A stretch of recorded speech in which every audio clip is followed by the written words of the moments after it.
ఇందులో ఇంకోటి ఏమన్నాడా ఏమన్నాడు గదేదివా సోలార్ది ఇదేనా కింద పొయ్యే కొద్ది మా సార్కి ఏం చెప్పినంటే మీరు సోలార్ ఏదైతే పెట్టుకుంటారో పంపు సెట్లలో మీ పంపులకే కాకుండా మీరు విద్యుత్ ఉత్పత్తి చేసి గవర్నమెంట్ కమ్ముకుంటే నెలకు 2000 3000 మీకు ఆడపిల్లలకి చేతి ఖర్చులకు వచ్చేటట్టు. ఎంత అబద్ధం తెలుసా ఇది, పచ్చి అబద్ధం ఇది, మామూలుగా ఉండదు. ఇంకా చూడండి చెప్తాను ప్యానల్స్ వేయించమని కూడా చెప్పినా నేను. ఎందుకనంటే పొలంలో పెట్టుకుని దాన్ని కాపాడుకుంటే దాన్ని ఏం చేయాల్సిన పని లేదు. నెలకు 4-5 వరకు మనం ఆదాయం పెరిగేటట్టు ప్రతిసారి మళ్ళీ విద్యుత్ కొనుక్కొని మీకు పైసలు ఇస్తారు. దాన్ని పెట్టుకున్న సోలార్ మీరు కాపాడుకోవాలి అంతే. మన సంఘాలలో సభ్యురాలువేనా సంఘాలలో ఉన్న వాళ్ళందరికీ కూడా కలెక్టర్ గారు వీరిని ఎంత మంచిగా చెప్తున్నాడు చూసిరా, ఎంత మంచిగా నమ్మబలుపుతున్నాడు చూసిరా. తెలంగాణలో వీళ్ళకు ఈ పంప్ సెట్లు ఇచ్చారు, ఇగో ఈ పంప్ సెట్లు ఇచ్చారు. ఏవి పంప్ సెట్ సోలార్ ప్యానల్స్ ఇచ్చారు, 2 ప్యానల్ ఇచ్చారు సోలార్ ప్యానల్. ఇది ఎందుకు అంటే ఈ సోలార్ నుంచి కింద బ్యాటరీలు ఉన్నాయి చూసిరా, ఈ బ్యాటరీల నుంచి ఆ పంప్ సెట్ ఏదైతుందో మోటార్, ఆ మోటార్ కరెంట్ పోయి దాని నుంచి కరెంట్ అంటే పవర్ అవసరం లేకుండా, విద్యుత్ అవసరం లేకుండా సోలార్ పవర్ తోటి వాళ్ళకి అది నడుస్తుంది. ఇది ఇచ్చి ఏం నమ్మబలికిందంటే ప్రజల దగ్గరికి పోయి నిన్న నాగర్ కర్నూల్లో మీరు వాడుకోవడంతో పాటు మీరు ఇక్కడ వాడుకోగా ఎక్కువగా పవర్ ని ప్రొడ్యూస్ చేసి ప్రభుత్వానికి మీరు అమ్మొచ్చు అని చెప్పిండు. పెద్ద జూటా మాట ఇది. ఒక ప్రభుత్వము ఏ పవర్ ని కొనుగోలు చేస్తుంది అనేది కొంత ఇంగితం ఉండాలి. ఆ ఇంగితం ఉంటే ఇట్లా అబద్ధాలు చెప్పాడు. ఏ పవర్ కొనుగోలు చేస్తాడు? మన ఇంట్లోకి వచ్చే పవర్ ట్రాన్స్ఫార్మర్ కాడికి వచ్చే పవర్ ఒకటే కాదు, కేవీలలో చాలా డిఫరెన్స్ ఉంటుంది. ఆ ట్రాన్స్ఫార్మర్కి వచ్చే లైను వేరే హైటెన్షన్ లైన్ లెక్క వస్తుంది, పెద్ద పవర్ వస్తుంది. అక్కడ నుంచి ట్రాన్స్ఫార్మర్ నుంచి ఇళ్లకి వచ్చే పవర్ వేరే. మరి దాంట్లో కూడా 3 ఫేజులు 2 ఫేజులు సింగిల్ ఫేజులు ఇట్లా రకరకాలు ఉంటాయి. అసలు ఏ నాలెడ్జ్ తోని మీరు ముఖ్యమంత్రి అయ్యారు, ఏ నాలెడ్జ్ తోని ఆ ప్రజలను ఇట్లా అమాయకులను చేసి ఈ రకంగా ఎట్లా ఇస్తారంటే 3000 4000 ఏ రకంగా ఇస్తారు? మేము కూడా పెట్టుకుంటాం. ఇస్తావా మరి? 3000 4000 ఇవ్వాలి. ఎందుకు ఇట్లా తయారైనారు?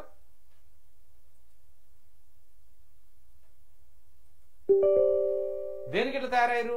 ఇన్ని అబద్ధాలు, మొత్తం పొద్దుగా లేస్తే అబద్ధాలు చెప్పేటువంటి కార్యక్రమం తప్ప ఒక్క మాట కూడా నిజం చెప్పారా? పాపం వాళ్ళకేం తెలియదా? మీరు చెప్పిన నిజంగానే గిరిజన బిడ్డలు ఆ చదువుకున్న వాళ్ళు గారు పెద్దగా గిట్లా ఎట్టిస్తారు సార్ ఈ పవర్ ని ఎవరు కొనుగోలు చేస్తారు అని అడుగురు కదా వాళ్ళు, అయిపోతుండే. ఇక ఈయన ఎప్పుడు ఈ పక్కన ఉన్నటువంటి ఉప ముఖ్యమంత్రి గారు సోలార్ ఏదైతే తలకాయ ఇప్పుడు మీ పంపులకే కాకుండా మీరు విద్యుత్ ఉత్పత్తి చేసి గవర్నమెంట్ కమ్ముకుంటే నెలకు 2000 3000 మీకు ఆడపిల్లలకి చేతి ఖర్చులకు వచ్చేటట్టు ప్యానల్స్ వేయించమని కూడా చెప్పినా నేను. ఎందుకనంటే పొలంలో పెట్టుకొని దాన్ని కాపాడుకుంటే దాన్ని ఏం చేయాల్సిన పని లేదు. నెలకు 4-5 వరకు మనం ఆదాయం పెరిగేటట్టు ప్రతిసారి మళ్ళీ విద్యుత్ కొనుక్కొని మీకు పైసలు ఇస్తారు. దాన్ని పెట్టుకున్న సోలార్ మీరు కాపాడుకోవాలి అంతే. మన సంఘాలలో సభ్యురాలువేనా సంఘాలలో ఉన్న వాళ్ళందరికీ కూడా కలెక్టర్ గారు వీరిని ట్రైనింగ్ ఇచ్చి వీళ్ళతోని మళ్ళా ట్రైనర్స్ ట్రైనింగ్ వీళ్ళతో పెట్టించుండ్రి. దాంతో ఏమైందంటే వాళ్ళు ఇంకా జాగ్రత్తగా చెప్తారు. చదువుకున్న అమ్మాయిలు ఎవరైతే ఉన్నారో వీళ్ళకి కొంచెం ట్రైనింగ్ ఇచ్చి వీళ్ళని ఎంపవర్ చేసి లిటరేచర్ అంతా కూడా వీళ్ళకి ఇచ్చి ఎక్కడెక్కడ మనకు గూడాలు ఉన్నాయి, ఈవెన్ ప్లెయిన్ ఏరియాలో రైతులకు కూడా వీళ్ళతో ట్రైనింగ్ ఇప్పించారు. ఎందుకంటే వాళ్ళ సంఘాలలో కూడా సభ్యులు, ఆ సంఘాల సభ్యులు అందరూ కూడా అవగాహన కల్పిస్తే వాళ్ళ భూములలో కూడా పెట్టుకుంటారు. వాళ్ళకు ఒకటి వాళ్ళ భూమిలో సోలార్ పంప్ సెట్ పెట్టుకుంటే కరెంట్ వచ్చిందా పోయిందా ఈ పంచాయతీ ఉంది. రెండోది ఆ సోలార్ ఎందుకు చెప్తున్నాడు ఇది అంటే కరెంట్ ఎట్లా ఇచ్చే ఉద్దేశం లేదు, ఈయనకి కరెంట్ ఇచ్చే ఉద్దేశం లేదు, కరెంటు వచ్చే సమస్య లేదు. ఇది మనం చూస్తాం కదా, విద్యుత్ వినియోగం గణనీయంగా తగ్గిపోయింది గత సంవత్సరంతో పోల్చుకుంటే. ఈ సంవత్సరము ఎండాకాలంలో ఈ 3 నెలల పాటు గణనీయంగా తగ్గిపోయింది విద్యుత్ వినియోగం. అందుకని కరెంట్ వస్తుందా పోతుందా ఈ అంత అవసరం లేదు, సోలార్ పంప్ సెట్లు పెట్టుకోండి అని చెప్పేసి చెప్తా ఉన్నాడు. మిగిలిన విద్యుత్ ఉత్పత్తి చేస్తే ప్రభుత్వమే కొనుక్కుంటది. ప్రభుత్వం కొనుక్కొని వాళ్ళకి నెల పైసలు ఇచ్చే ఏర్పాటు చేపిద్దాం. అప్పుడు ఏమవుతుందంటే పిల్లల చదువులకు ఇంటి ఖర్చులకు ఇంకా ఇంటి ఆయన మీద ఆధారపడకుండా చక్కగా వాళ్ళ పేరు మీదనే ఖాతా తెరవాలి పడాను. వీళ్ళ పేర్ల మీదే ఖాతా తెరవాలంట. చూడు ఎట్లా చెప్తున్నాడు. మహిళల పేరు మీద ఖాతా తెచ్చి వాళ్ళ ఖాతాలకే పైసలు పెట్టారు. బట్టి విక్రమార్క తలకాయ పెట్టుకుంటున్నాడు. అయ్యయ్యో మళ్ళీ ఇంటి ఆయన చేతిలో పోతే బెల్ట్ షాప్ పోతాయి అంతేనా? ఆ బెల్ట్ షాపులు బంద్ చేయొచ్చు కదన్నా, నువ్వు బంద్ చేయొచ్చు కదనే బెల్ట్ షాపులని. నల్లమల పులివి, అమరాబాద్ పులివి, పులివి, ఈ పులివి నువ్వు బంద్ చేయొచ్చు కదా. బెల్ట్ షాపులని, వైన్ షాపులని మొత్తానికే బంద్ చేస్తే అయిపోయా. అంతేకాదు మీకే ఖాతా నేర్పించి మీ ఖాతాలని వేసేటట్టు సోలార్ పంప్ సెట్ పెట్టుకోండి వ్యవసాయానికి బాగా. మన అచ్చంపేట నియోజకవర్గంలో నా సొంతూరు ఇన్నే తెలుసు కదా, అక్కడ పోయి అవునా అందుకే వచ్చినాయి కదా. అందుకే మన అచ్చంపేట డాక్టర్ గారు మొత్తం కాన్స్టిట్యున్సీలో మొత్తం వ్యవసాయ పంప్ సెట్ అన్ని కరెంటు తీసేసి సోలార్ పంప్ సెట్ పెట్టడానికి అన్ని ఒక్క రూపాయి కూడా మీరు పెట్టాలనుకోలేదు. 100% ఉచితంగా పట్టిసారి చెప్పి మీకు అన్ని పంప్ సెట్లు ఇప్పిస్తారు. ఇన్ని నీ నియోజకవర్గంలో పంప్ సెట్లు ఉన్నాయో లెక్కది అందరికి 5 HP 7.5 HP ఈ 2 పంప్ సెట్లు ఎట్లా ఇవ్వాలో ఇచ్చి వాళ్ళకు విద్యుత్ వాడుకోవడం కాకుండా ఆదాయం వచ్చేటట్టు చేపిస్తారు. మరి నిజంగానే 10 HP అన్నాడు అప్పుడు. ఇప్పుడు 5 HP 7.5 HP గురించి మాట్లాడుతున్నాం. మరి 10 HP ఇప్పించచ్చు కదా. 10 HPకి ఈ ప్యానల్ సరిపోవు, దానికి పవర్ పెద్దది కావాలి. ప్యానల్స్ కాపాడుకుంటే వాళ్ళు నెలకు 4,000, 3,000 నుంచి 5,000 వరకు ఆదాయం వచ్చేటట్టు చేసినాం అనుకో, పరోక్షంగా వాళ్ళకి ఆదాయం కూడా ఉంటది. ఆడపిల్లలు ఒక గంట సేపు అట్లా చూసుకొచ్చుకుంటే పిల్లలు స్కూల్ పోయేటప్పుడు కూడా ఒక గంట వచ్చి ఇట్లా చూసుకొని పోయినా కూడా లెక్క తీరుతుంది. కాబట్టి మొత్తం లెక్క తీసుకొని దగ్గర ఎంతమంది కలెక్టర్ గారు అచ్చంపేట మొత్తానికి పీఓలు ఎవరున్నారు శరత్ ఈ తెలివితోటి నువ్వు సీఎం అయినావు చూడు. తెలంగాణ ప్రజలు 100 జన్మలు ఎత్తినా గానీ చేసుకోలేనంత ఒట్టి అదృష్టము ఇప్పుడు వచ్చిందనమాట. ఈ తెలివితోటి నువ్వు సీఎం అయినావు. ఆ ప్యానల్ నుంచి ఎట్లా ప్రభుత్వం కొనుగోలు చేస్తుందో ముందు చెప్పాలి మీరు. ఆ ప్యానల్ నుంచి ఏ రకంగా కొనుగోలు చేస్తుంది, ప్యానల్ నుంచి వచ్చేటువంటి పవర్ ఏంది, ఆ పవర్ కొనుగోలు చేసి ఎట్లా ప్రభుత్వం వాళ్ళకి డబ్బులు ఇస్తుందో చెప్పాలి. చెప్తారా? ఎన్ని ఉన్నాయో ఎలక్ట్రిసిటీ డిపార్ట్మెంట్ వాళ్ళని పిలుచుకొని కూర్చొని కలెక్టర్ గారు మీరు ఇతర అధికారులు కూర్చొని మొత్తం అచ్చంపేట నియోజకవర్గాన్ని దేశానికి ఒక మోడల్ నియోజకవర్గంగా తీర్చిదిద్దారు. అన్ని పంపు సెట్లు కరెంటు పంపు సెట్లు కొడంగల్ తీర్చిదిద్దిండు. కొడంగల్ని దేశంలోనే కాదు ప్రపంచంలోనే ఒక మోడల్ నియోజకవర్గంగా దిద్దిండు. ఏమైంది ఏమన్నా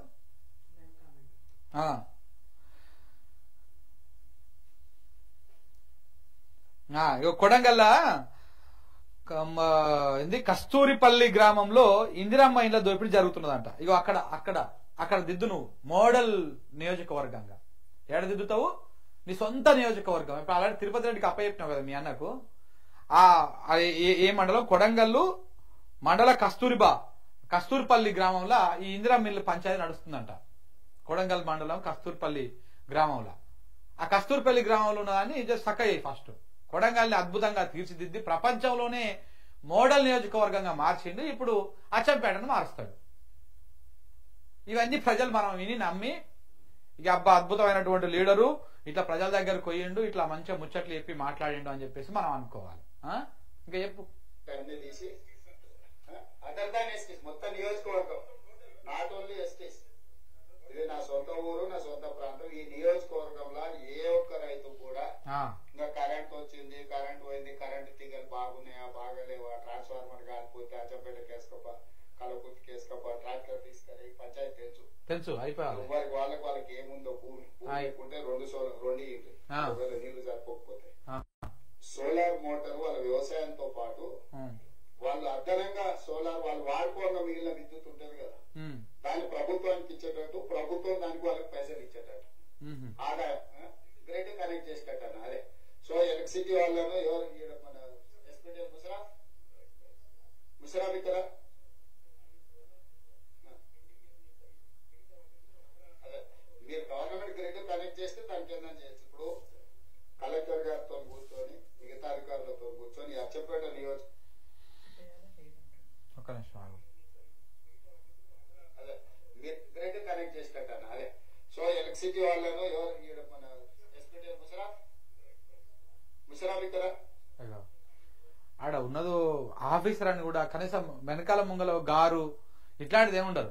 గతంలో కేసీఆర్ ఇట్లాంటి ఏదైనా మీటింగ్లు పెట్టినప్పుడు ఎవరైనా కలెక్టర్ని పిలిస్తే కలెక్టర్ మహిళ అయినా లేకపోతే జెంట్ అయినా ఎవరైనా గాని కలెక్టర్ గారు ఇటు రండి, వాళ్ళ పేరు పెట్టి పలానా ముషరఫ్ గారు ఇటు రండి అని పిలిచేవారు. అంటే అట్లా గౌరవం ఇచ్చేది. ఈడ మాత్రం ఒక పాలేరుని పిలిచినట్టు, ఇంట్లో కూలి చేస్తారు చూసినావా, పని చేస్తారు కదా పాలేరు, ఇవాళ రేపు పాలేరులు కూడా వాడతలేరు. అరే తోరే అన్న లేకపోతే ఇష్టం వచ్చినట్టు మాట్లాడినా పని చేస్తూ కూడా ఎవరు జీతగాలు కూడా వాడతలేరు. అట్లా ఒక అధికారిని ముషరఫ్ ఇట్రా నువ్వు వచ్చిదంతా ఊడ్చిపోనట్టుగా ఇట్రా అని పిలుస్తున్నాడు చూడండి. ఇగో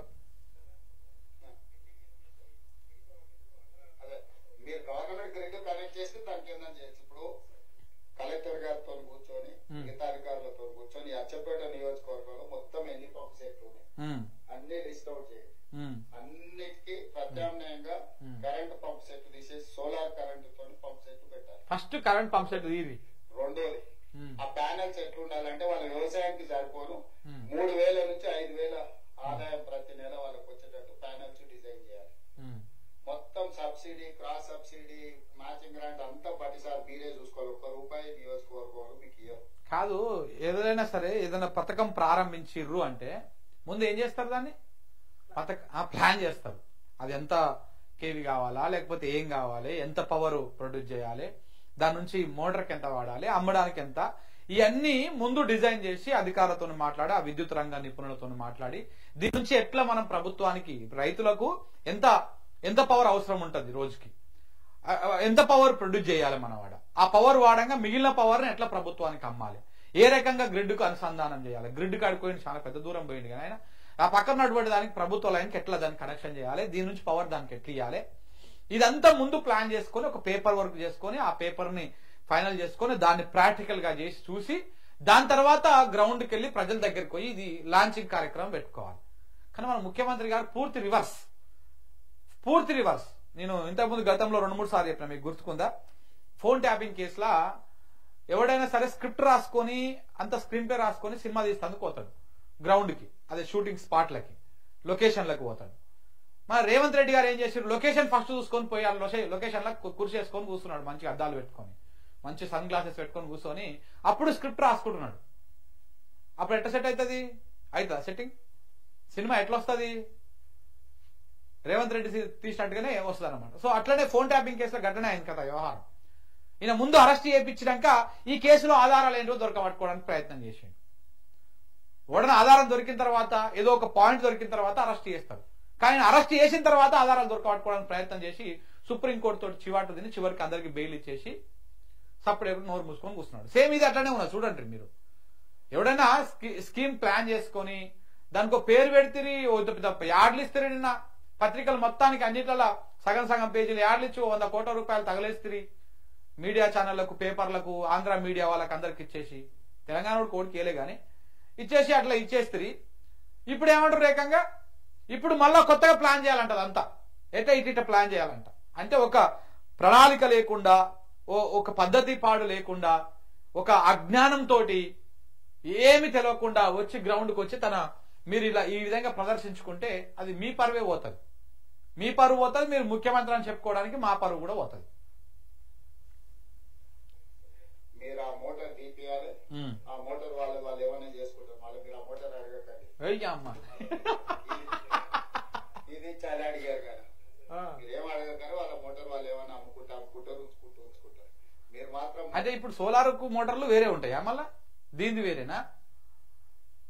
లిస్ట్ తీసి ఎన్ని రోజులలో చేయగలుగుతారు లిస్ట్ అంతా, పంప్ సెట్లు ఎన్ని రోజులు 3 నెలలు చేయగలమా, ఎంత 3 నెలలు చేయగలమా? ఇప్పుడు ఎట్లాగో బోర్లు ఆల్రెడీ ఉన్నాయి కదా, బోర్ ఉంటేనే పంప్ ఉంది, మోటార్ ఉంది వాళ్ళకు. ఇప్పుడు ఆల్రెడీ బోర్ ఉన్న కాడనే కరెంట్ మోటార్ పెట్టుకోవాలి, బోర్ లేని కరెంట్ మోటార్ పెట్టుకోలే కదా. ఏం సరే 100 రోజుల్లో అచ్చంపేట నియోజకవర్గంలో రైతులందరూ లిస్టు తయారు చేయడమే కాకుండా అన్ని కరెంటు మోటార్ల ప్లేస్ లో సోలార్ పంప్ సెట్ రావాలి. 100 రోజుల్లో మొత్తం అన్న స్పెషల్ ఒకరిని డెప్యూట్ చేయి, ఒక అధికారిని స్పెషల్ డ్రైవ్ పెట్టు. ఇది దేశంలో ఎవరైనా అచ్చంపేటకు వచ్చి చూసుకోవాలి, సోలార్ పంప్ సెట్లు రైతులు వ్యవసాయానికి ఎట్లా వాడుకుంటున్నారు. దీంట్లో వ్యవసాయం సోలార్ వాడుకోవడం కాదు, ప్రతి కుటుంబానికి 3 నుంచి 5 వేల ఆదాయం ఎట్లా రావాలో మీరు డిజైన్ చేయాలి. దాంతో ఇంటి ఖర్చులకు వాళ్ళకు ఖర్చులు వెళ్ళాలి. ఎంత మంచిగా డిజైన్ చేసేటప్పుడే సోలార్ ఉత్పత్తి చేసి గ్రిడ్ కి ఎట్లా కనెక్ట్ చేయాలో డిజైన్ చేయండి. దీన్ని పైలట్ కింద మేము మొత్తం దేశానికి ఒక మోడల్ కాన్స్టిట్యున్సీ కింద అచ్చంపేటని తీర్చిదిద్దండి. దీనికి ఒక స్పెషల్ ఆఫీసర్ ఎవరినైనా పెట్టుండే ఇంటికి ఇస్తే ఇంకా మంచిది. ఇల్లు కూడా అగ్రికల్చర్ డొమెస్టిక్ వాళ్ళకి ఆదాయం కూడా రావాలి. నేను చెప్పేది ఏంటంటే వాడుకోవడానికి ఇచ్చుడు కాదు, ఆదాయం వస్తే వాళ్ళకి ఉత్సాహం వస్తుంది. నెల 3,000 నుంచి 5,000 ఆదాయం ఆడపిల్లల చేతులకు నగదు వచ్చింది అనుకో, బ్యాంక్ లో పడ్డాయనుకో, వాళ్ళకి అది కాపాడుకోవాలన్న ఆలోచన వస్తుంది. లేకపోతే ఏమవుతుంది, కరెంట్ అయినా ట్రిప్ అయినా ఉచితమే కదా, మళ్ళీ దీని నుంచి దానికి ఎందుకు మారాలని ఆలోచన చేస్తారు. మీరు వాళ్ళకి ఏదైనా ఆదాయం వచ్చేటట్టు ఉంటే ఇది తీసేసి అవి పెట్టుకుంటారు. ఆఫీసర్ కలెక్టర్ గారు వాళ్ళందరితో బాడీ చేసుకుని దీనికి ఇది అయిపోయే వరకు 100 రోజులకు ఒక స్పెషల్ ఆఫీసర్ వేయాలి. దీనికి ఒక ఆఫీసర్ కొత్త ఐఏఎస్ వచ్చారు కదా, ఒక డెప్యూట్ చేయాలి, ఒక ఐఏఎస్ ఇక్కడనే ఉండి ఇది కంప్లీట్ చేసినట్టు. సంతోషం మీకు అందరికి. అన్ని సంఘాల అలవేలమ్మను దీంట్లో చదువుకున్న వాళ్ళు ఎవరున్నా అయిపోయిందా? అలవేలమ్మను అపాయింట్మెంట్ చేసిండే వాడ. సో ఇట్లా ఇన్ని ముచ్చట్లు చెప్పిండు సార్. ఇదేనా